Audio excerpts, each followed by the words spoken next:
Back in 2004, I got permission from the DoD to go on Whiteman Air Force Base and do some shooting and some interviews. Quite honestly, I don't think they'll ever let me back on that Air Force Base again, and here's why. This is the primary anti-armor round that we use. It's called the depleted uranium. The total amount of munitions that we covered in the time our unit was there would probably cover by a couple of layers at least 2 to 3 football fields. The giant munition you see behind me is the GBU-37 5,000-pound bunker buster. You deal with military situations, you're away from your family, you're on your own.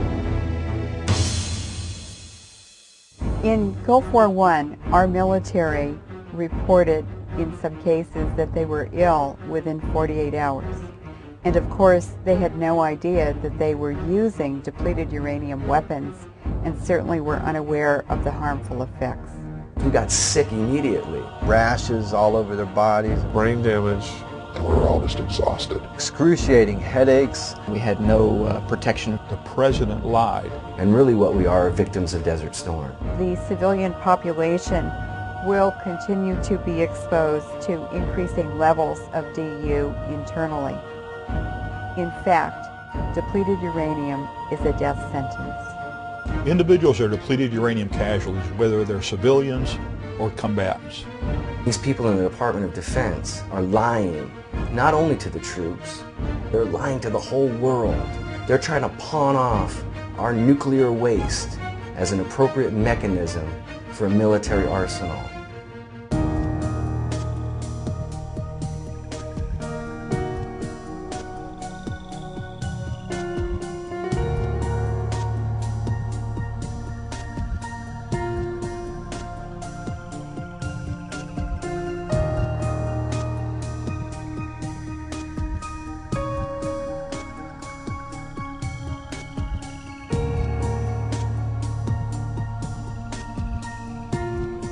What's important for people to know is that the United Nations has declared this weaponry illegal.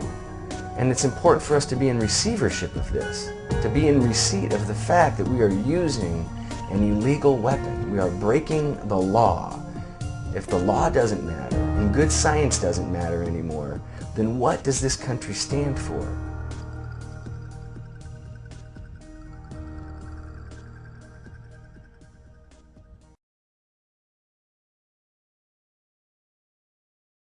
We don't want your Iraq war. We don't want your Iraq war. Bring our troops back to our shore. Bring our troops back to our shore. Am I right or wrong? You are wrong. You're wrong. You are wrong. You're wrong. Now, George Bush, we will not stand for this anymore. On crimes against humanity committed by the Bush administration of the United States. How dare we torture and murder? How dare we have secret prisons? How dare we hold people indefinitely? How dare we do these acts in the name of freedom? When I was young, my teacher told me that I was free. Yeah. The American public was basically manipulated into this war. I feel like I was used as a pawn by this government in their imperialistic policies. I feel like I was sent there just to secure oil for industrialized nation run amok. I feel like I was just used and betrayed by my government. 58,000 of us didn't make it back from Vietnam, and now 3,000 aren't making it back from Iraq. It's time to find a better way. Bush and everybody in that administration needs to go, and they need to go on trial, and we need to change this nation for the better. And we all need to find what's common with our causes and get together. It's called voting, and if enough people will turn out and vote for a third-party member, we can get rid of the Republicans and the Democrats who both represent the same corporate interests, and we can get a third-party member in there who will actually represent the will of the people. Together, we're going to take this country back to the people. Thank you. Washington, for the death of my comrades in arms, for the lies that you told this country, for your negligence in Katrina, for your wastefulness in spending, for the lack of jobs that are in this country right now, you're fired. We're gonna take back control. Take it back, take it back, take it back. We're gonna free our soul. Gonna take control. Take it back, take it back, take it back. God, please save my soul.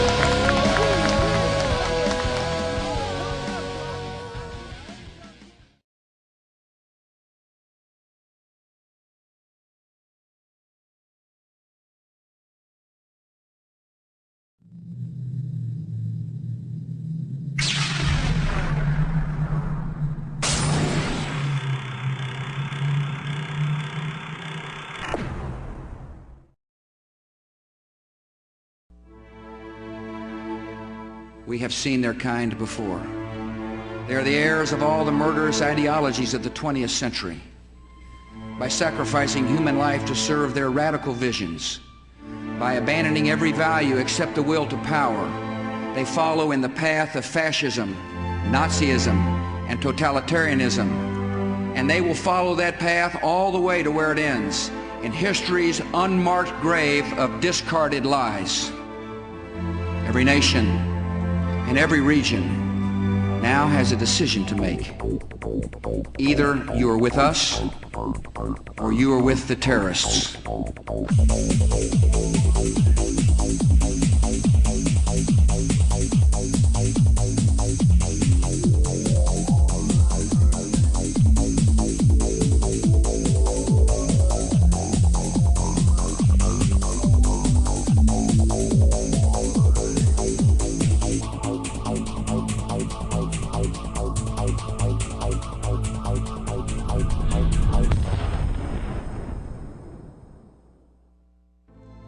Freedom and fear are at war.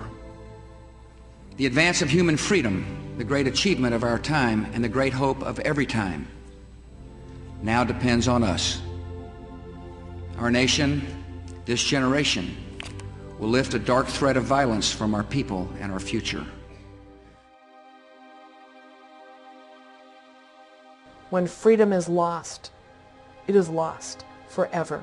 We are losing the right to make our own determinations about what we think, what we eat, how we protect our health, how we protect our children, and whether, in fact, we are members of a free and democratic society. The purpose of education in America today is not education. It is indoctrination, in internationalism, in collectivism, and in atheism, and they're doing a wonderful job. They have to destroy the United States Constitution and our way of life. And they've got to do so in such a way that will actually embrace it. You have to get a hold of the minds of the young. Why are we beginning to tread on our constitutional rights?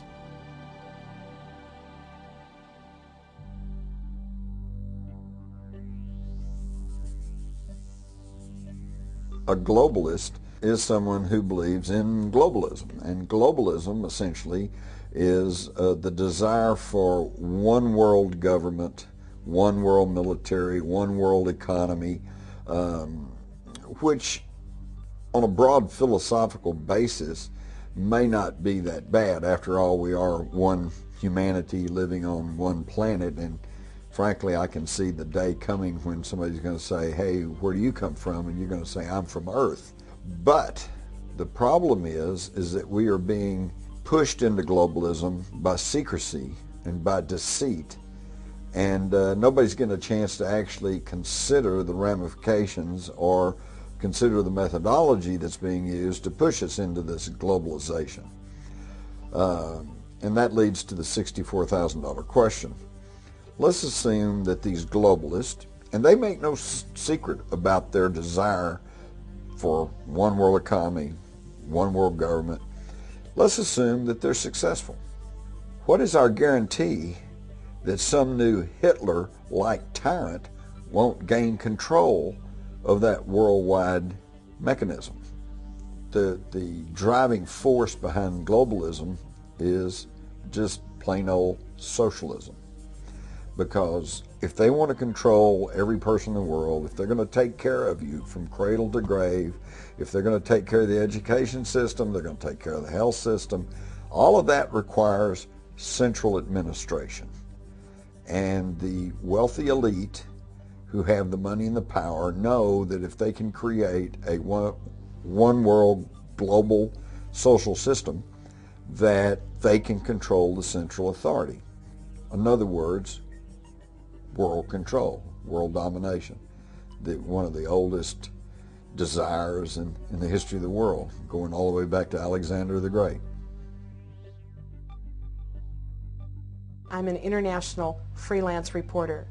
I have covered over 70 global meetings around the world in the last 11 years. Those meetings include the United Nations General Assembly, United Nations mega conferences, the Group of Seven Finance Ministers meeting, the Group of Eight Foreign Ministers meeting. I have covered peacekeeping. I have covered NATO. According to history, the United Nations was started as a way in which all the countries of the world would sit around the table and they would talk out their differences. This way, there would be no more wars. And that really was the mantra that was used to get the United Nations or the countries of the world to come together and discuss the idea of a way to end all future wars by sitting around the table. Everything is in place for a world governmental structure. We have a global body that is growing in power. We have a situation whereby a global tax is imminent. The global army is operational, and a global currency is right around the corner. Whether it is on sustainable development, the rights of women, peacekeeping, human rights, disarmament, outer space, the United Nations agenda is very vast and very broad and very huge. No longer are they just concerned with peacekeeping. They literally have branched out into every area of government, whether it is public-private partnership, whether it is sovereignty, whether it is sustainable development, whether it is the definition of family, whether it is the function of women, whether it is the function of peace. The whole agenda of the United Nations is to change how people think. There is an organized effort in our schools today to indoctrinate our children in internationalism. In other words, belief in the United Nations and certainly to do the thought that we should do away with national sovereignty. There's an organized effort in our schools today to teach children about collectivism and the importance of socialism and reliance upon government to change our society. There's an organized effort within education to destroy the belief in absolutes in our children and to destroy a belief in God. The purpose of education in America today is not education. It is indoctrination in internationalism, in collectivism, and in atheism, and they're doing a wonderful job. You think the purpose of education is reading, writing, and arithmetic? The purpose of education is to change the thoughts, actions, and feelings of students. Hitler wanted to control the education system in Germany. Stalin did in Russia, Mao Zedong in China. You have to get a hold of the minds of the young, where you break the person's values. You break their understanding of their individuality. You bring them to consensus with the group. They become a member of the collective. It's Soviet education, basically. Might as well say it. It's Soviet education. There's no right and no wrong anymore. You make up your own mind. Sidney Simon's book, The Values Clarification, decision-making, role-playing, all of these are all psychological techniques to strip the child of any religion. I think that Chisholm went on, to talk about getting rid of religion. He said, we've got to train the teachers, retrain them. This is Brock Chisholm, the Canadian psychiatrist, friend of Alger Hiss. Retrain the teachers as little psychiatrists. Beria, of course, going back to the 30s, he said the most important goal in the United States was to destroy Christianity. Apparently it's been important to the globalist to attack religion in general and to attack the idea of individual liberty, because of all of those are anathema to the whole concept of globalism. In education, for example, no child left behind. Nobody can be said to be a loser. Well, of course, if there's no losers, then there's no winners. And what you're doing here, this is a socializing process designed to just bring everybody into one mediocrity. You've got to veer them away from the idea of patriotism towards their country, sovereignty of the nation, a belief in absolutes, right and wrong. You cannot expect to have a smoothly running world socialist system if you have people out there who are going to object to what you're trying to do. So you have to brainwash.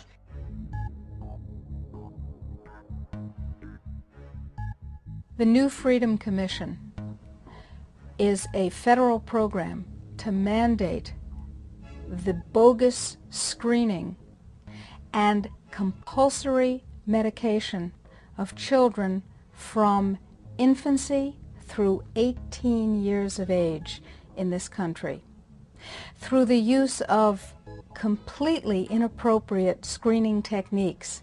Any child who deviates from the prescribed feeling and thought pattern that is allowed to them will be compulsorily medicated, even over the objection of their parents, with dangerous, unproven, and untested psychiatric medications to control their thoughts, their behaviors, and to impede their emotional development. This is a federally mandated program. The children now are signing what is called an assent form. Not a consent form, but a passive consent form saying that they will be involved. They have all kinds of incentives to join. They give them pizza parties for teen screen people. They give them movie rental coupons if they'll do the teen screen. And what teen screen is it asks them a number of questions. Have you ever been depressed? Are you afraid to speak in a group? Do you feel like your parents are abusing you? Those questions then go in to be analyzed, and a diagnosis is made from those questions. Parents who have found out about this are now suing. They're now very upset, going to the school systems and saying, how dare you do this to my child without my knowledge? I think it's important to understand that most of the educational programs that are implemented in the United States stem from the National Education Association. And the NEA was actually founded by John D. Rockefeller. And John D. Rockefeller, I think, voiced the beliefs of this ruling elite that wants to try to homogenize our education system when he was quoted as saying, I don't want a nation of thinkers, I want a nation of workers. So I think the education system is not only pushing people into a socialized version of government, but also dumbing the individual down to the point to where he'll be a good worker in the factory, or he'll be a good worker in Silicon Valley. He may know a lot about computers, but he is not going to have a classic education that would allow him to take all of the facets of the culture and the society and put it together and really form an intelligent opinion as to what's really going on and what might be in the best interest of the individual.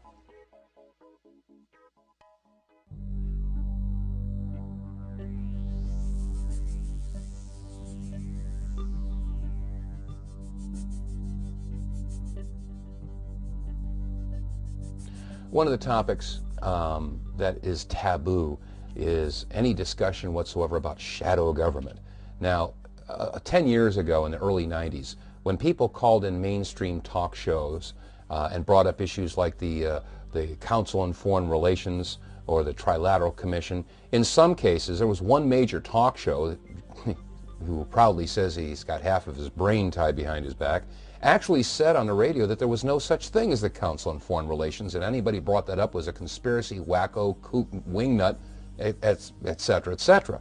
Now we all know, of course, that the Council of Foreign Relations is a very real organization. It's been around for a long, long time. America forms its opinions by information that's provided to them. And common sense will tell you that if the information that you get from your mainstream media is misinformation or disinformation or even a lie, then common sense will tell you that the opinion is an extension of the lie. Now, unfortunately, America, and indeed the rest of the world, is getting information that's being massaged, it's being spun, it's being prepared for them for consumption. And when we watch the mainstream media, it's really easy to recognize this after a while because, you know, the mainstream media usually carries 3 major stories as a continuing, ongoing investigation. And of course, they intersperse other unimportant stories in between.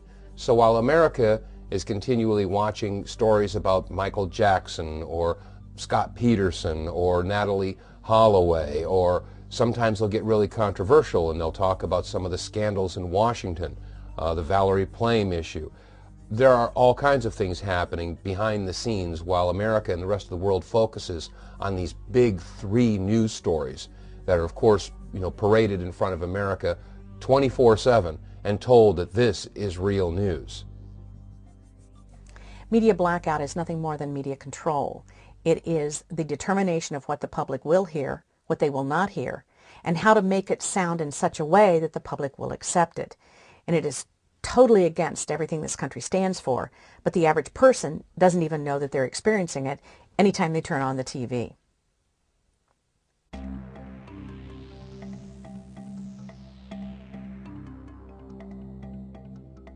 Well, I think that there's 2 things going on, really. There's the one aspect of media where it's a business, and they're going to put out whatever sells the most. And there are some who would say that, well, people just like the gruesome, what makes them afraid. So that's why you see that more than any other kind of news. And then there's the other theory that there's actually a mass conditioning going on.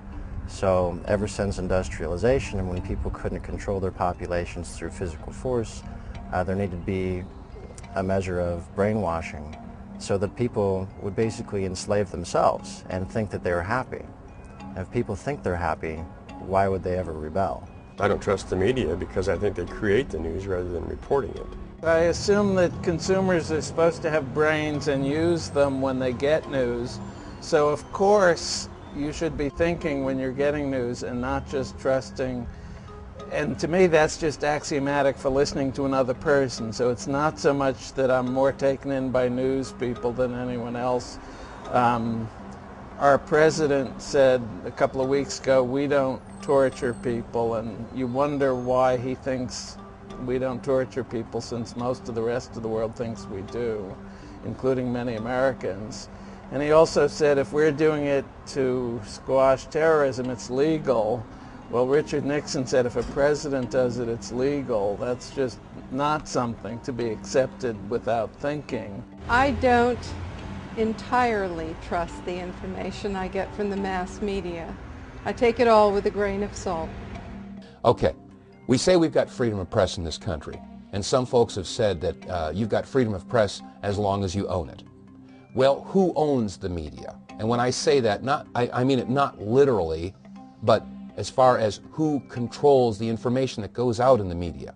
An example, NBC is owned by General Electric, and General Electric is one of the top 10, if not top 5 defense contractors. Is NBC going to expose a news story that might in some way impede a contract negotiation, which can mean a lot of money for General Electric? I don't think so. So the point here is that we have elected officials, both Republicans and Demopublicans, that cater to who? Certainly not the common people. We don't have the huge amounts of money to contribute to their election campaigns. The people that contribute the most amount of money are the corporations. And so that representative or senator is going to do what is going to be in the best interest of those corporations. So if the corporations are controlling and influencing our elected officials, we must also take a look at the mainstream media. Who pays the bulk of the advertising dollars that keep the mainstream network news going? Is the major corporations.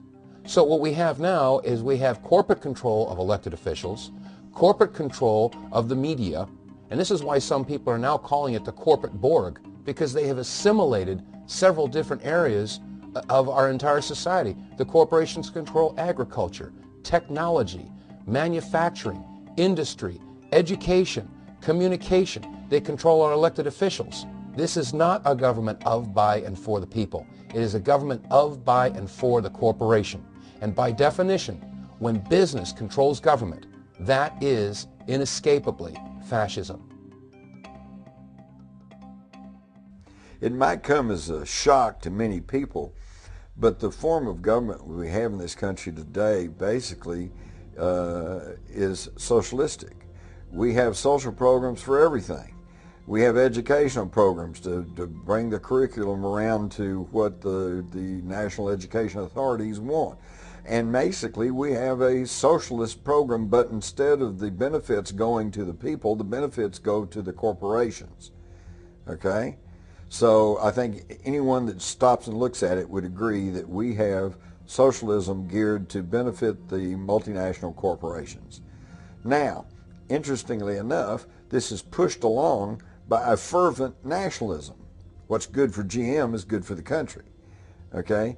And our country, right or wrong, and we're going to go take our form of freedom and democracy to some other country. If you don't like it, we'll just invade you and occupy you, okay? Now, what does that tell us? That tells us that the form of government that we're operating under today is National Socialism.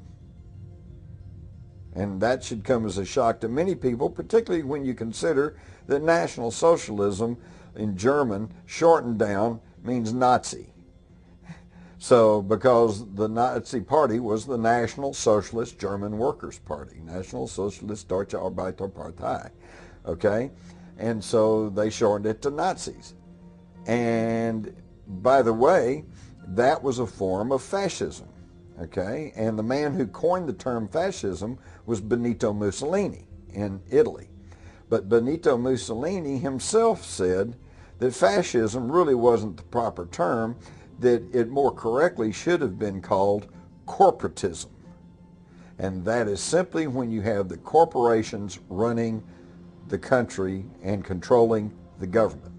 Now, this is what we saw in fascist Italy. This is what we saw in Nazi Germany. But the difference is this. In those countries, but before World War II, the state took over the corporations. In the United States today, the corporations have taken over the state. But the end result's the same.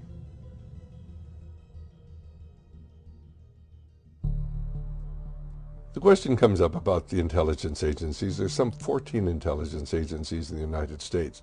I mean, there's the FBI and the CIA and the DIA and the NSC, and there's Army intelligence and Navy intelligence and Air Force intelligence and Coast Guard intelligence and probably a couple of other intelligence agencies I don't know about. They have always worked together through the defense intelligence agencies. And when the government tries to tell you that there was no communication among these agencies, they're simply just not telling you the truth. Prior to 9/11, Putin of Russia warned that there was going to be a terrorist attack on the United States. The German intelligence warned us, the Moroccan intelligence warned us, the Jordanian intelligence warned us, even Mullah Omar, head of the Taliban, warned us, the Mossad warned us the attack was coming on the United States. On the 6th of August, and this was brought up by the 9/11 Commission, on the 6th of August, why the President received a briefing, the presidential daily briefing, which said, Osama bin Laden determined to attack in the United States, and the attack talked about hijacking American planes. And yet, both the leaders of the FBI and the CIA said, well, we knew an attack was coming, but we were certain it was going to be overseas. How could they have possibly given the president a briefing on the 6th of August said, Osama bin Laden determined to attack in the United States? And they tell us that the attack is coming overseas? They're simply lying to the American people. And the tragedy is, it doesn't matter how ridiculous something is, if you say it often enough, most Americans will believe it. We were told that 19 Muslim fanatics somehow bypassed our $40 billion defense system, hijacked 4 planes simultaneously, causing their transponders to go off almost at the exact same time. We're totally lost from FAA radar, not to mention satellite radar and NORAD radar. made their way to New York and crashed into two prominent landmarks, the two towers of the World Trade Center. And then another one crashed into the Pentagon. And then another one crashed in Pennsylvania.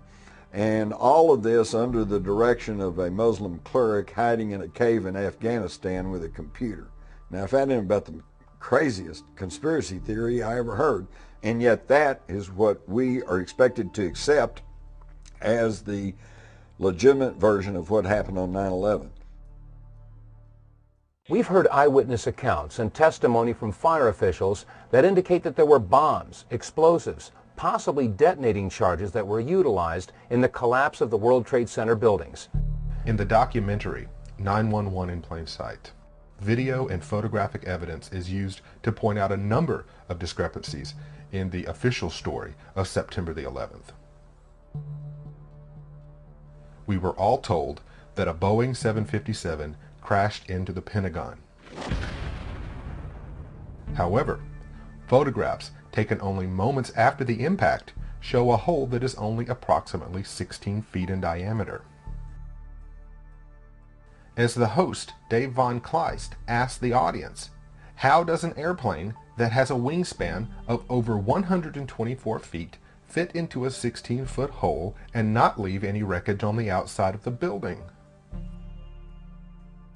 Other inconsistencies at the Pentagon include on-the-scene eyewitnesses, many of which describe a much smaller aircraft and the distinct smell of special weapons-grade explosives known as cordite. Why didn't the media report these inconsistencies? Instead, the mainstream media concentrated their coverage on video footage of the E-ring after a gigantic structural collapse which occurred almost a half-hour later. Why didn't they show the world the actual impact damage? Why didn't they show us the 16-foot hole? Instead, they chose to ignore the first 30 minutes of the attack at the Pentagon and to present what could be interpreted as deliberately misleading information. One of my experiences in the Army was being in charge of the Army's imagery interpretation for scientific and technical intelligence during the Cold War. I measured pieces of Soviet equipment from photographs. It was my job.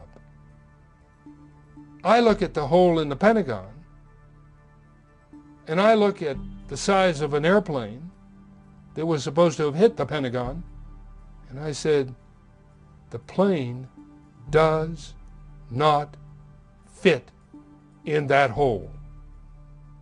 So what did hit the Pentagon? What hit it? Where is it? What's going on?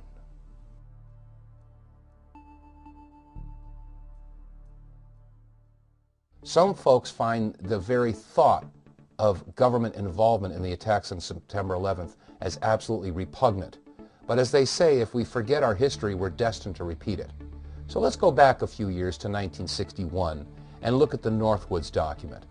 The Northwoods document was drawn up by the Joint Chiefs, and in it they planned on shooting down our own planes, sinking our own battleships, and conducting terrorist activity so that they could blame it on the Cubans during the Cuban Missile Crisis. As an example, in the Northwoods document they discuss about an aircraft at Eglin Air Force Base that could be painted and numbered as an exact duplicate for a civil registered aircraft belonging to a CIA proprietary organization in the Miami area. At a designated time, the duplicate would be substituted for the actual civil aircraft and would be loaded with the selected passengers, all boarded under carefully prepared aliases. The actual registered aircraft would be converted to a drone. Now, their plan was obviously to generate hostility from the American people towards the Cubans so that they could justify military activity. And again, the concept about military contractors comes into play because there's a lot of money to be made from war and from military action. We need look no further than the Carlyle Group and Halliburton and Brown and Root. What's going on today? Is history repeating itself?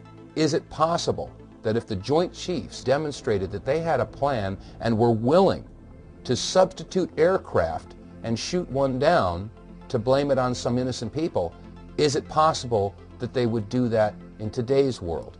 Is it possible that the aircraft that attacked on September 11th were not the commercial airliners at all?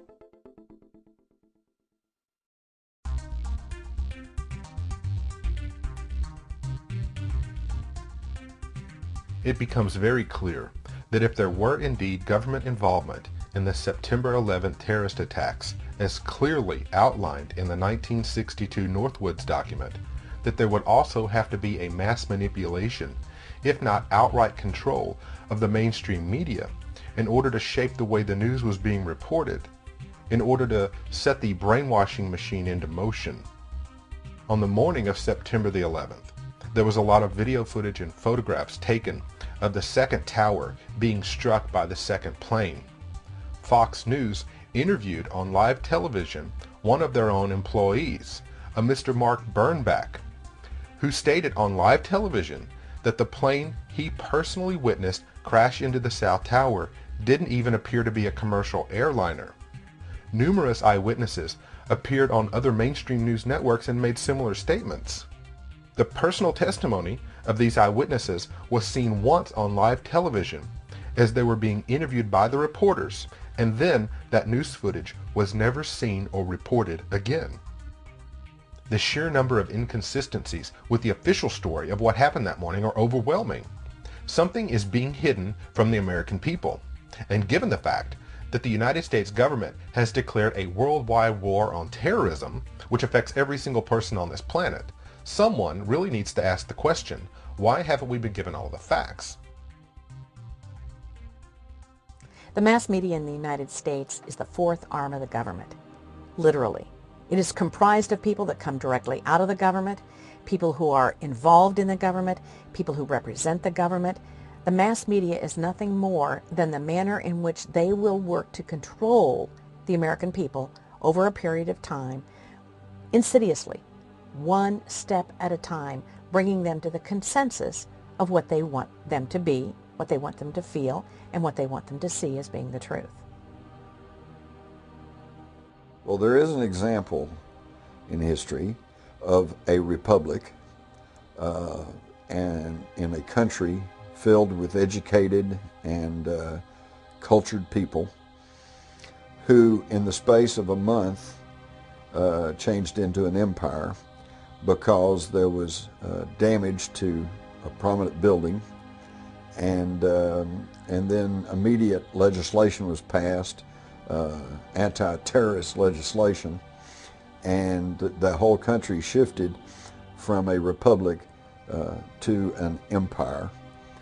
And this was not the United States, this was Germany in 1933.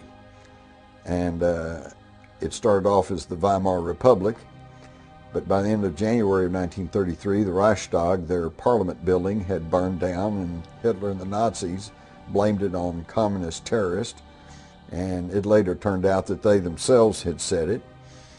And then they passed through the Enabling Act, which was national gun registration, national identity cards. They set up detention centers for terrorists and dissenters, which quickly turned into the concentration camps. And Germany was no longer a republic, it became the Third Reich, or empire, the Third Empire. And so we can see that that's happened within living memory.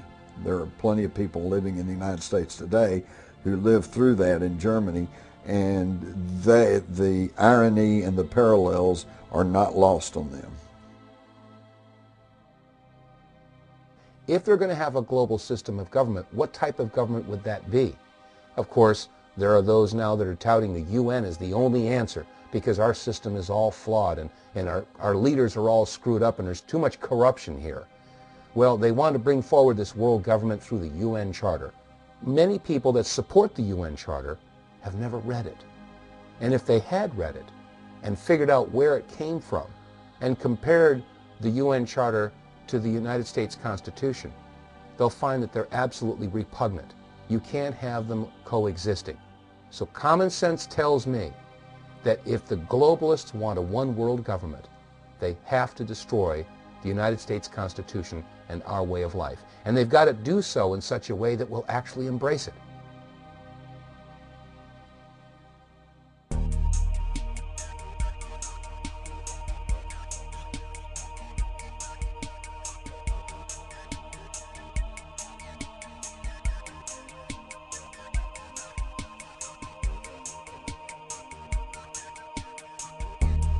I know many citizens have fears tonight, and I ask you to be calm and resolute, even in the face of a continuing threat.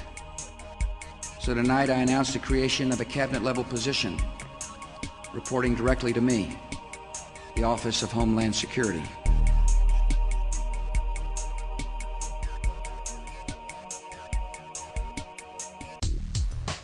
As a direct result of the September 11th attacks, the Bush administration sought to the creation of the USA Patriot Act and the formation of the Department of Homeland Security. The USA Patriot Act circumvents the U.S. Constitution and invalidates most of our treasured rights in this country. It may seem perfectly acceptable to most Americans that they would have to relinquish some of their rights to gain some sense of safety. But somewhere along the way, someone forgot the fact that it's not our government that gives us our freedoms. They are inalienable rights, and they cannot be taken away. The people of the United States have simply been conditioned to give their rights away freely. The USA Patriot Act seems less of a tool to fight terrorism and more of an instrument to monitor and track and intimidate everyday law-abiding citizens in this country. It is a blueprint for a modern-day, American-style Soviet Union. Some in this chamber and in our country did not support the liberation of Iraq. The Patriot Act defines the term domestic terrorism in such broad terms that anyone who might simply speak out about the current administration or engage in political protest could be labeled as a domestic terrorist. When we're talking about chasing down terrorists, we're talking about getting a court order before we do so. The U.S. government can monitor all internet activity and phone conversations of any person, anywhere, anytime.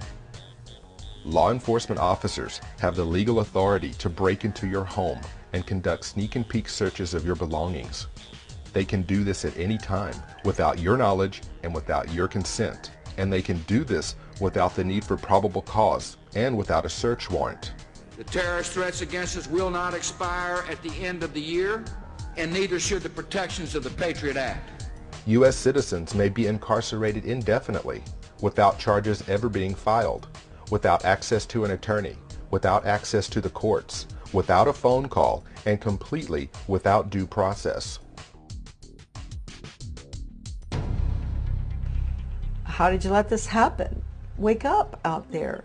You know, it's your children. Don't you care? Look what these people are doing to you. The public is being manipulated into adopting these policies because they are not aware they're taking place. They're done at such a high level at the United Nations and at levels above that the public doesn't even see this taking place. They're more concerned with what's happening in Aruba, or they're more concerned about the latest collegiate abduction because that's what they're being force-fed from the media, and they don't know that there is a world court. The average person has no idea that there's a world court or imminent world police. And that is the sad part, is it's being done without their knowledge.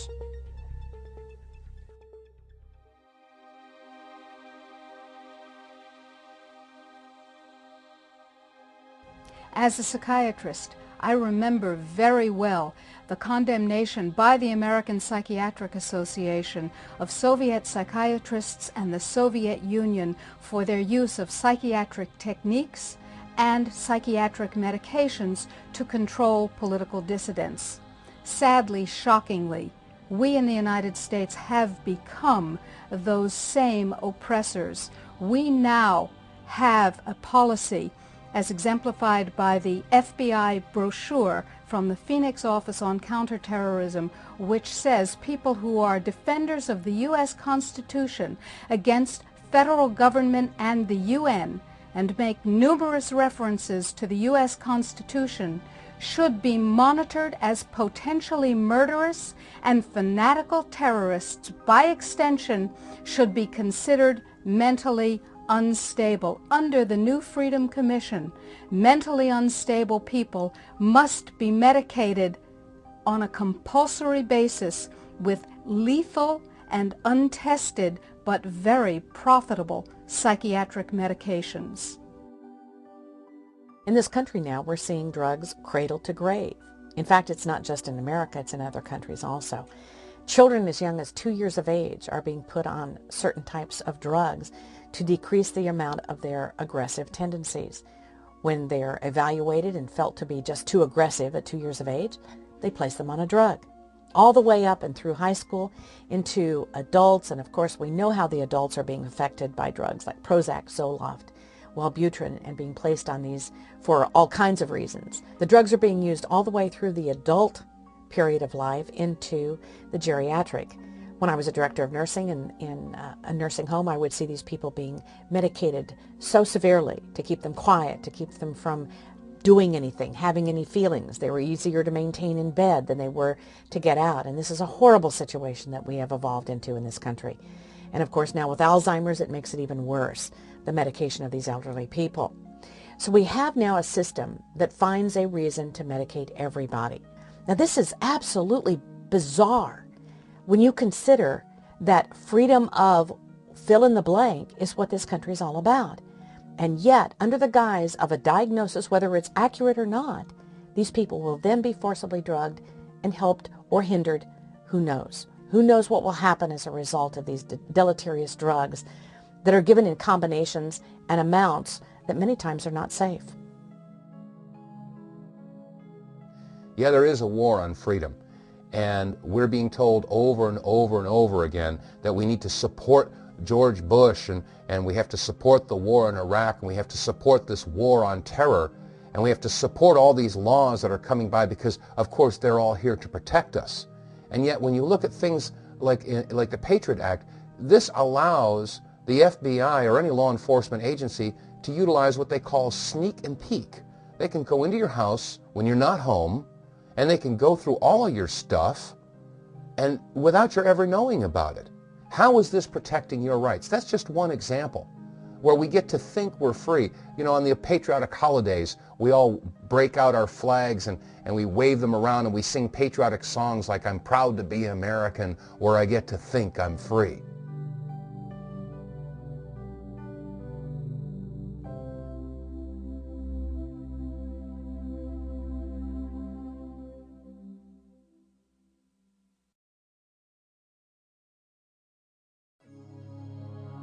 In the fall of 2005, a scandal erupted that stretched on into 2006 about President Bush using the National Security Agency to monitor and to essentially spy upon American citizens. And of course, on one hand, you had people who said, well, we have to have these powers to locate and track the terrorist, and then you had people on the other side saying this is a grave invasion of privacy. If the history of the United States was one that had always used such powers correctly and only against true enemies of this country, I would be a whole lot more supportive. But when you go back and look at history, you go back to the Red Scares of the 20s when J. Edgar Hoover was sending the FBI against political dissidents and against political parties. You go to the COINTEL program of the 70s when Nixon and the FBI were being used against race groups. COINTEL program was used against Dr. Martin Luther King Jr. They were targeting peaceful dissent. And that's just anathema to a free society. And even in the current spying scandal, we find that most of the targets were not Islamic fascists, they were environmental groups and anti-war groups. So I think we have to be extremely careful in giving these types of spying powers to any government, because historically it has only been proved that they will use it against their political enemies. The average American would be so shocked to find out there's something called COINTELPRO, the FBI's covert action programs against American citizens. That's the name of their document, the government document, not my rendition of it. In fact, it is Report 94-755 called Supplementary Detailed Staff Reports of intelligence activities and the rights of Americans. This is a hearing that occurred in 1976. Now, some notable people that sat on this hearing: Philip Hart, Walter Mondale, Gary Hart, Howard Baker, Barry Goldwater, and Richard Schweiker. Now, this Senate report tells what the FBI was doing against the American citizens, literally. Here's their statement. COINTELPRO began in 1956, in part because of the frustration with the Supreme Court rulings limiting the government's power to proceed overtly against dissident groups. It ended in 1971 with the threat of public exposure. But in the intervening 15 years, the Bureau conducted, their terms, a sophisticated vigilante operation aimed squarely at preventing the exercise of First Amendment rights of speech and association. This is incredible. When you look at this, and when I was able to get a copy of this document, which is over 3,000 pages long, I was shocked. I had no idea that the U.S. government had been involved in the control of the American people in the 1960s and 70s in the manner that they did. One of the purposes of COINTELPRO was to, number one, promote national security, number two, to prevent violence, which it did not, because it had a lot of violence in the program itself, but number three, listen to this. The agency has the duty, the FBI, has the duty to do whatever is necessary to combat perceived threats to the existing social and political order. Notice, there's no mention of protecting First Amendment rights, of protecting any rights, of protecting any constitutional rights, Bill of Rights, nothing other than the prevailing, existing social and political order. One of the things we're doing is developing all sorts of technology, not to spy on the Russians, not to spy on the Chinese, not to spy on Osama bin Laden, but to control the American people. We have satellites. Are they monitoring what's going on in Russia or China today, or are they watching what's going on in the United States? We have a program known as Echelon, where they listen to every telephone call, every email, record every fax here in the United States. And all of this is done by computers. All of these messages are kept indefinitely on computer disks. What the American people must understand is that the massive amounts of money we're spending on defense is not to protect America, but ultimately to be used to control the American population as we move from freedom to fascism.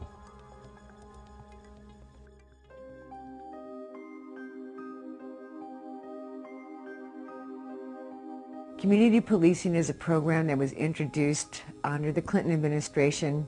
It was authorized and funded under the Violent Crime Act of 1994. Community policing is a theory that individual rights have broke down the moral fiber of society. It's a hodgepodge of every ideology and every religion on the planet, pretty much. There's a piece of everything in there. They're trying to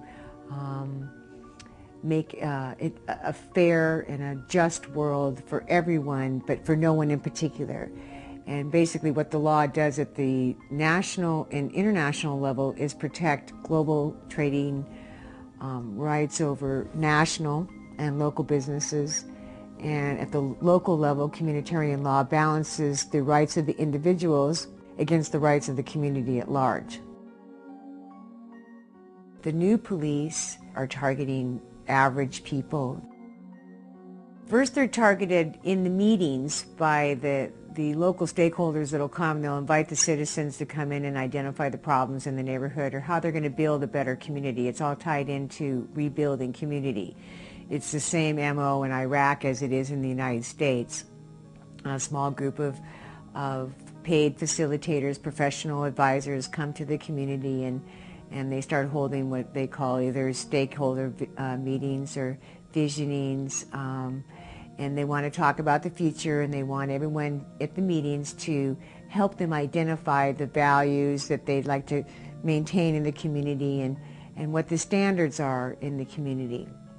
And in these meetings, they also ask people to identify problems in the neighborhood, and so this is your opportunity, if you're that kind of a person, to go in and talk about that neighbor down the street that is always working on his car, or he's got a loud motorcycle that His friends are always coming over at 2 o'clock in the morning. I've heard a lot of different petty little neighborhood complaints come up in these meetings, and then they go from that point to maybe they need to investigate this person, investigate their friends a little bit more. I kind of narrowed it down to you're either an asset or you're a problem.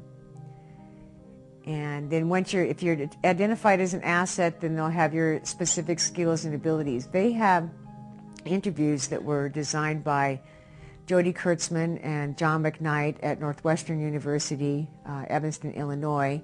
It's an 11-page interview of questions, very in-depth questions, whether you know how to bathe a 6-month-old baby, if you can take care of elderly people, can you cook, can you sew, can you clean, can you vacuum, can you wash windows. It's very detailed. It also has your fraternal and political affiliations, your personal information, your home address, your age, any dreams or desires you might have about starting a business. It's very detailed. That is part of the database. They've got numerous ways of gathering the data. It's been a top priority since the 92 Declaration at Rio came out. You'll have absolutely no private feelings, no private thoughts, no private hopes, no private dreams. The types of information that they want, it just gets more invasive with every program that I see. It was Henry Kissinger who said that power is the greatest aphrodisiac of all. And I believe that this is what motivates these people who work behind the scenes.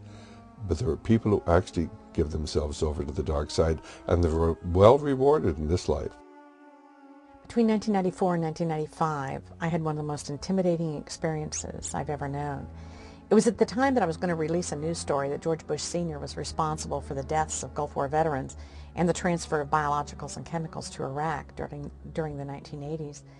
And prior to doing that, I had notified his office that we were going to be releasing this information.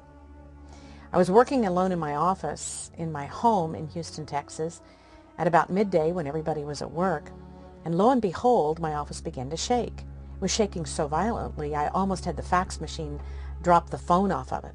I couldn't imagine what was taking place, so I went out on a balcony right alongside the office. Looking up, I saw the biggest helicopter, the closest helicopter I have ever seen, hovering over the house. I called a friend of mine who knew that I was going to be doing this, going to be releasing this information, and I said, what do I do? And he said, well, I would get out of the house. So I went downstairs with my keys and went to open the door to the garage.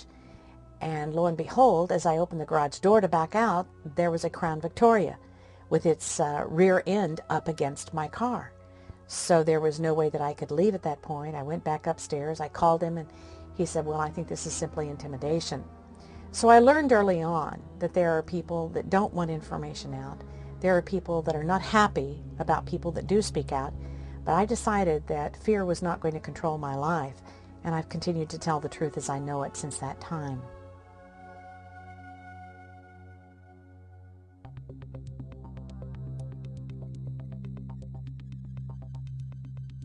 My dad was a professional soldier, and my grandfather was a professional cop. And they were not the same job. I never, once in my life, heard my dad say anything other than, if you asked him what his job was, he would tell you that he was a professional killer, and that his job was to kill enemies of the United States. And police officers do not swear to kill anyone. They swear to protect and defend. They're not the same job. When the Department of Justice and the Department of Defense merged in 1998, it's in their joint technology report, that they basically, that police and soldiers basically do the same job now. Under the legislation in 1994, the Violent Crime Act in 1994 has a lot of the new programs were embedded inside that legislation that authorized the distribution of technology and equipment that was left over from the Cold War. They got permission to start sharing it with the local police in the late 90s. The American police are working in two joint programs, one with former KGB agents and Israeli Mossad. They're going back and forth to Israel. JINSA is sponsoring some of the trips. They're calling Israel the Harvard of anti-terrorism and training American police how to assassinate potential terrorists by shooting them in the head rather than in the chest as American cops were formerly trained. So most all of the training now, it seems to me, to be between the police and the Army has blended to the point where I don't think that there is a difference anymore. I think that it's all in name, really. Interestingly enough, it's probably the military people that understand the dangers of posse comitatus more than anyone else. The use of the military, or integrating the military into the law enforcement establishment, is something that the military understand the danger of. And hopefully people will see this and realize it for what it is and stop it while we can. This has been our protection against a military dictatorship. President Bush has advocated doing away with posse comitatus, using the military to establish a dictatorship in case of an emergency. What's even more significant is the leaders of the Pentagon are totally against this, saying, we are not trained for police action, we're trained for combat. We would have to change our training. The military, this is not the function of the military. But President Bush wants the ability and the power to establish a military dictatorship. We are absolutely violating our own laws on posse comitatus because the federalized military is not, I say again, is not authorized under posse comitatus to do civilian police work. But we're doing it. And we're doing it in a way that says, oh, well, we must, because that's the only way we'll get the job done right now.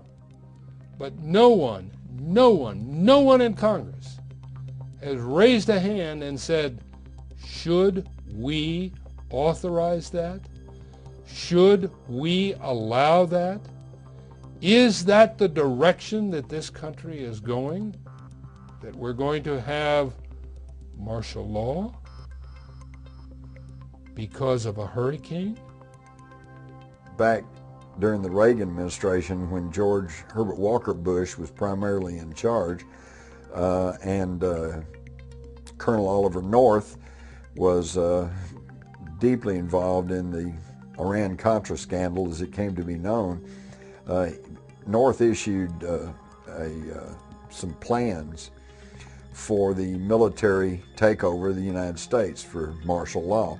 And among the things that they said they would activate martial law against were, one would be a nuclear war, which is somewhat understandable, but also widespread dissent of a U.S. invasion abroad. So according to plans that were laid back in the 80s, if enough people said they're against the war, then they could declare martial law.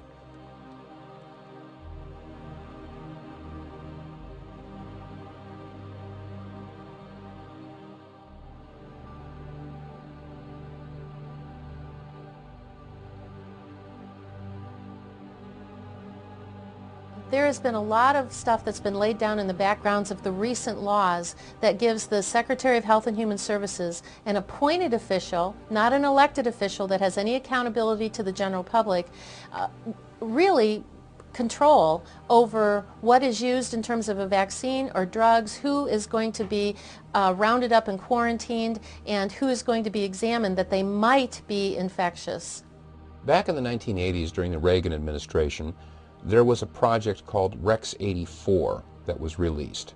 And in this project, or this plan, they called for all the bases that were being closed down from the budget cuts, the military budget cuts.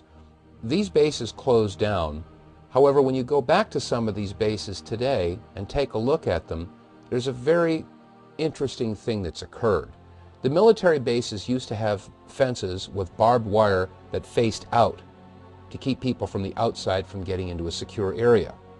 Now a lot of these bases that have been closed down has the barbed wire facing in, as if to keep people from the inside from getting out. Now, why would this occur? Is it possible that there is or was a long-term plan that would eventually anticipate rounding up large numbers of people to withhold them? Now, we apply this into a scenario today. We know that we've got these terrible terrorists all over the world that want to do us harm. And we know that there's the threat of chemical and biological attack. In the event that there was a biological attack, or maybe an outbreak of a virus or a flu, and the powers that be had a plan for mandatory vaccinations for everybody, undoubtedly there would be a lot of people, myself included, that would refuse to take a mandatory vaccine. Is it possible that they've anticipated this and are going to want to round up all the people that refuse to comply and hold them in detention centers for their own good? Is it possible that this whole plan has been in place for decades? As a result of my experience in the military, I was vaccine injured, and I've made sort of a statement that I will never take another vaccine as long as I live, nor will I ever give another vaccine. I had no idea the damages that could be caused by vaccines, the dangers involved. There were a couple of things that George Bush made a comment about with the bird flu. One was he pushed forward the agenda to give the pharmaceutical company complete liability protection by saying incorrectly that the pharmaceutical companies need to be protected, that the reason that they aren't getting into the vaccine business is because they're being sued for their inferior products. The other thing that he talked about was the fact that this could be such a rampant pandemic that we would have to pull out the National Guard, possibly mobilize the military in order to quarantine and containment. It's actually been shown in the literature that those types of enforcement arms aren't very effective.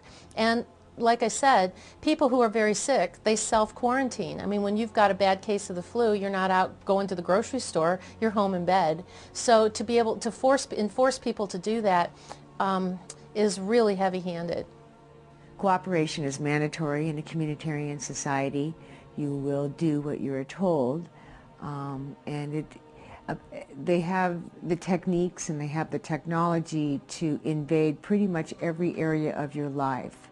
We've already talked to the police. The police departments in various countries are already getting involved of how they are going to be enrolled in the whole process of mandatory quarantine, and perhaps even things like directing traffic to the vaccinations, to the schools where the vaccines are being administered, because there'll be enough people, because they run on a basis of fear, that will stampede to the local place that's giving the vaccine, because they aren't informed and they don't understand what's in the vaccine or what the problems are that are associated with it.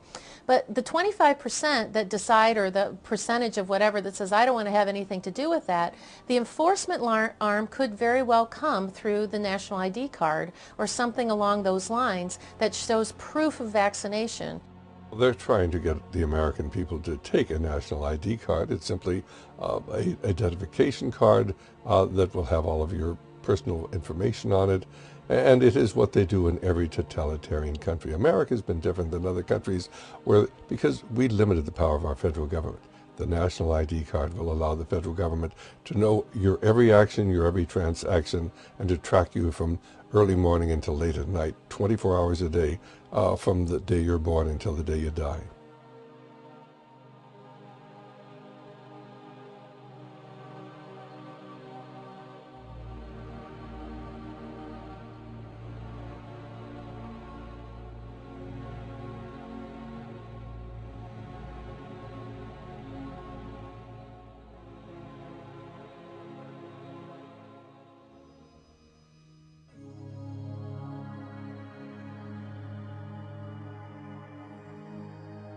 RFID stands for radio frequency identification.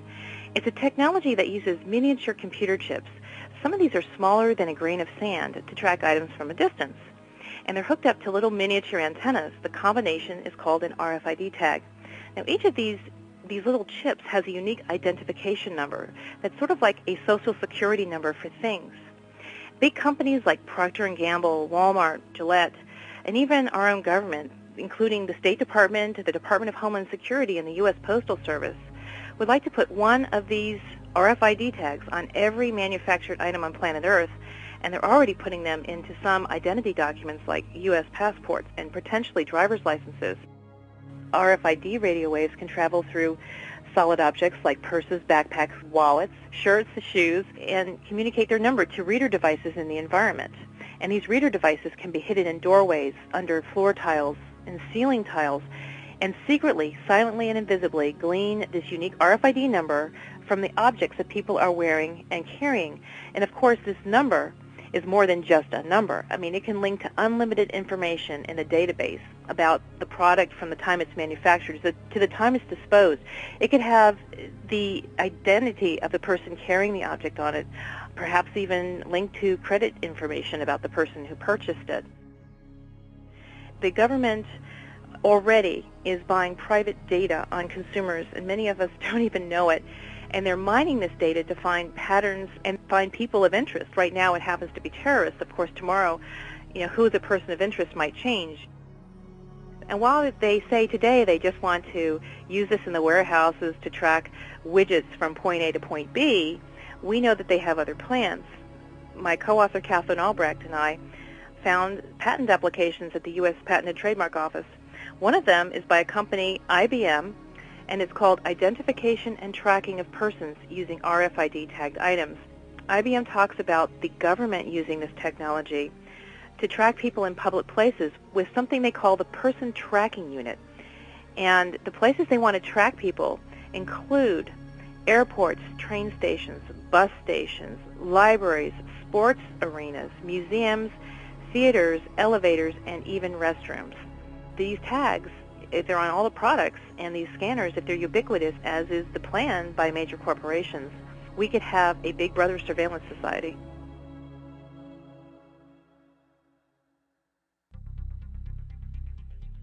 In Texas, you must have your premises registered. Then you must tag every animal. When I say animal, we're talking about chickens in your backyard. I'm talking about your kids' rabbits that they have for a 4-H project. And they have even gone so far in Texas as to say pet birds. In other words, if you have a pair of parakeets or parrots, then Grandma's going to have a tag and a premise ID for her parrots. And if she doesn't have, she can be fined $1,000 per day for every day that she does not have those animals tagged properly. I've talked to a lot of Texans that think this animal ID thing, oh, it's great. See, we broadcast in Texas. We have radio affiliates in Texas. And until I came on and talked about it, they thought, oh, this was really going to help because it was going to stop the mad cow disease if it came about. They don't realize how much freedom is being lost there. And besides, if you sell an animal, or if an animal dies, you have to let the Department of Agriculture know where that animal is. If it's dead, you have to let them know that it died. There's no way you can do this. There's no way ranchers in Texas know when animals die. We're talking about big country. We're talking about sections of land. A section 640 acres, and it's nothing to have 10, 15, 20 sections of land, particularly in southwest Texas. They don't know when the coyotes kill a calf. They have no idea. It just comes up missing at gathering time.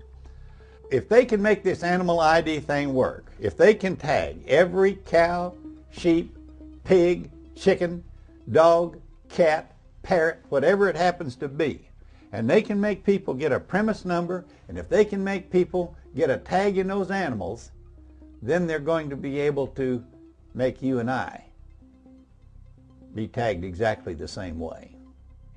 There is a document called The Revolution in Military Affairs and Conflict Short of War, written by Stephen Metz and James Kivett, and it is from the U.S. Army War College, part of the Strategic Studies Institute, dated 1994. And the interesting thing about this is that it refers to a device that will be implanted under the skin, to which it cannot be removed, and it will be referred to as this IPLD, Individual Position Locator Device.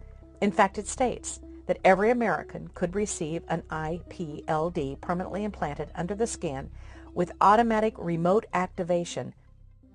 The problem with RFID identification, although you might be able to justify it, say, oh, this way we're going to be able to identify our animals, we're going to be able to identify our pets, we're even going to be able to identify our children if they're kidnapped. The difficulty is, of course, it gives the government the ability to track every individual in America 24 hours a day. The implantable chip is something that's only just now in the past few years been discussed openly. When it first came, when the discussion first started about 10 or 15 years ago, anybody that brought it up was looked at as some sort of a conspiracy nut, and now it's being accepted as common knowledge. They're talking about putting chips in our products. They're talking now about putting chips in people so that they can have their medical records and their bank records readily accessible, and that's how it's being sold. But what they're not focusing in on is the possibility that this could be used to control people. And I don't think that it's a very far leap to realize that this is exactly what the long-term goal is to be able to keep track of people, invade your privacy, and control you. We've been told that special forces in all of the military branches are now being chipped. And of course, the reason being that if they're a POW, they'll be easier to find. And that's a reason that is a good reason. And that's the problem, because utilizing all this technology has so many benefits to it, to the manufacturer, to use an RFID chip in all of their items, to track them, to be able to track people on the roads, to be able to track their speed. But the obverse has to be looked at, which is we lose our civil rights. We lose our freedom.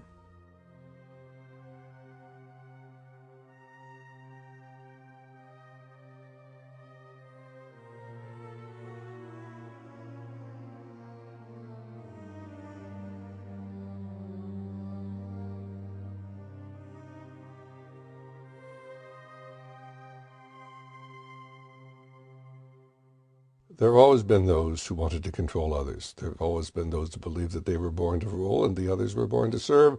And today there are people in key positions in our government who believe in an authoritarian society. And they're working to take away our freedom, to centralize all power in Washington, D.C., and to create a horror for the future.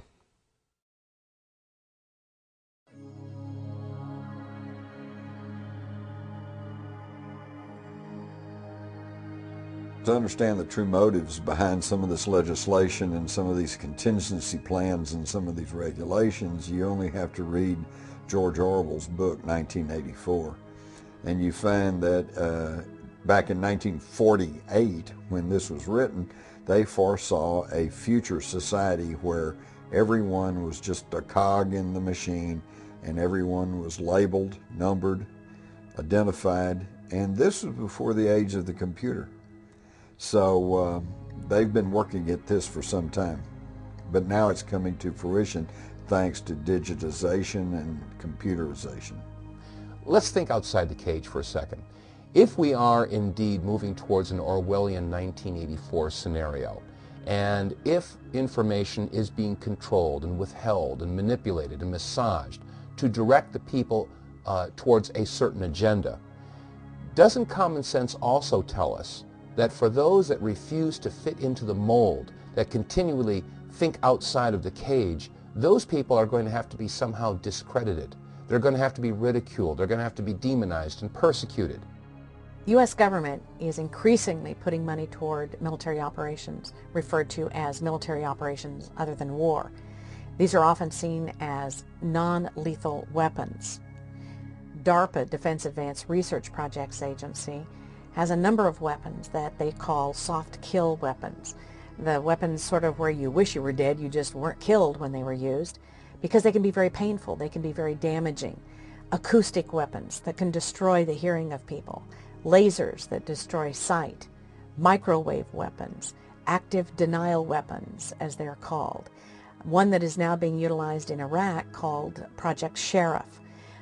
These weapons are devastating. They can cause intense burning. I mean, real intense burning, up to 120, 130 degrees, in which an individual feels as though they're about to die, and unless the laser or the microwave is removed from them, there is no relief from the pain. What frightens me is that these weapons are used not for a war zone, but for a community, a city, a riot control situation.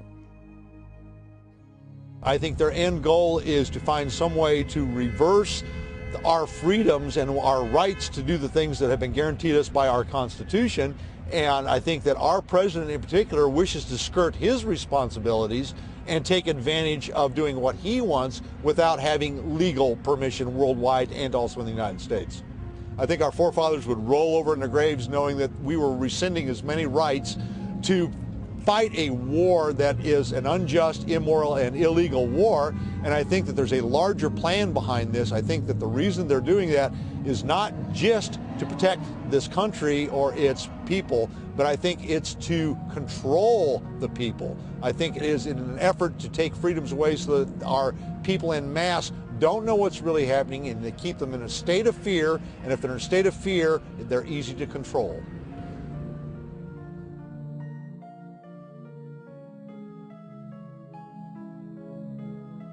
The Founding Fathers pledged their lives and their fortunes and their sacred honor. I don't think it's too far of a leap to understand that your elected officials are certainly not going to pledge their lives. They're not going to pledge a penny of their fortune. And by these two, they demonstrate that they have no sacred honor. How many of your elected officials have sons or daughters that are serving in the Iraq War? I think you start to understand what's going on here. We, the people, are their cannon fodder. They have sent our sons and daughters to fight their wars so that they can have their spoils. This is what it's all about. It's imperialism and it's fascism. And some folks hear that and say, oh, you must be anti-patriotic or anti-government. I am not anti-government. This government is supposed to be of, by, and for the people. This government is supposed to be following the guidelines or the rule book, which is called the United States Constitution. Here's where I think that we have the power, is that there are about 1,000 of politicians down in Washington, D.C. There are 200 million adults in this country. Why we are letting them get away with what they are, why we're not marching in the streets, why we are not actually down there physically extracting them from their offices and firing them. I mean, if we had employees in our individual businesses that were treating us like our government employees are treating us, they would be fired. They'd be out. We have come to this position in our thinking that they are the government and they are in control. And unfortunately, that old saying of the people get the government that they deserve, apathy and lack of participation has led to this particular point in time. And unless we do something to change that and reverse the tide and put the government back into the position where they should be, which is our servant and working for us, we're going to get the government that we deserve. If there were any one thing that I could change, I think it would be to go back to a true constitutional form of government in which there would be true accountability. The problem we have right now is that the judicial system is not accountable. The executive system is not accountable. And so therefore we have a government run amok that controls its people with many, many regulations and laws, many of which are not constitutional. So to return to a constitutional form of government is an absolute. We have to do that. And without that, we have no hope. Why are we so naive to think in this country that we have a government of, by, and for the people, when time and time again you look at the people that are in power and it's always the same families? I mean, look at the Bush family. I mean, we're talking a century now that family has been in power. And common sense also will tell you that if we have in this country public servants, the elected officials, they like to call themselves public servants. Well, common sense again. The governor lives in a governor's mansion, okay? The senators, the representatives, the president, elected officials, they all have chauffeur-driven limousines. A congressman or a congresswoman need only serve one term, and they get retirement for life. They have health insurance and benefits, and they have limousines. Wait a second, they're supposed to be the public servants, and yet they're living in mansions, and they go to work in great big hallowed halls of marble and glass. If they're the servants, and we're the masters, why are they living like kings, and the rest of us live like paupers? These are questions that are so basic and common, and yet no one ever asks these things.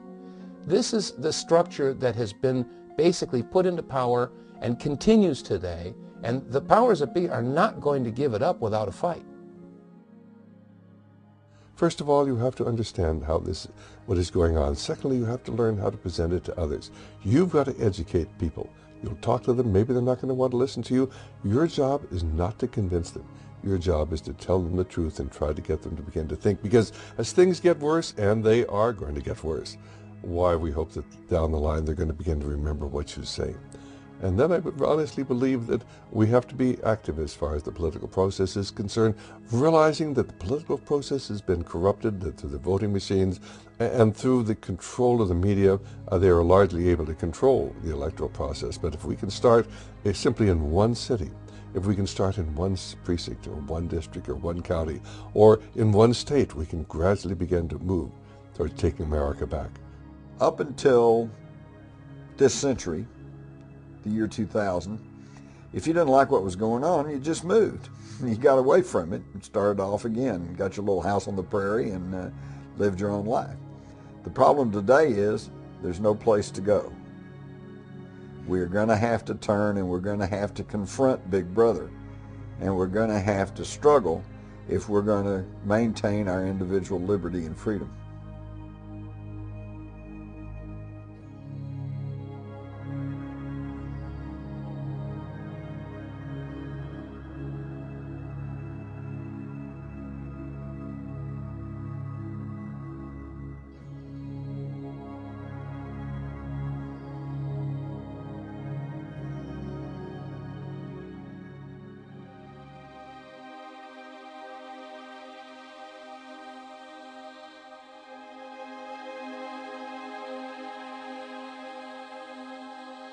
Unfortunately, with the technologies that are currently in place, in terms of the vaccine registries that are trying to be passed on a state-by-state basis to track people from cradle to grave, with the DNA types of tracking that is being implemented, with the RFID types of technologies that are being advanced in a huge agenda in a very rapid way, I fear that what could be coming 5 years down the road would be a show me your papers types of society, that you won't be able to move, you won't be able to travel, buy, sell, or trade, go to the grocery store, go see your doctors without being able to show your ID card, your RFID tag, something that gives some sort of complete identification that you are now bought, sold, and controlled by our government.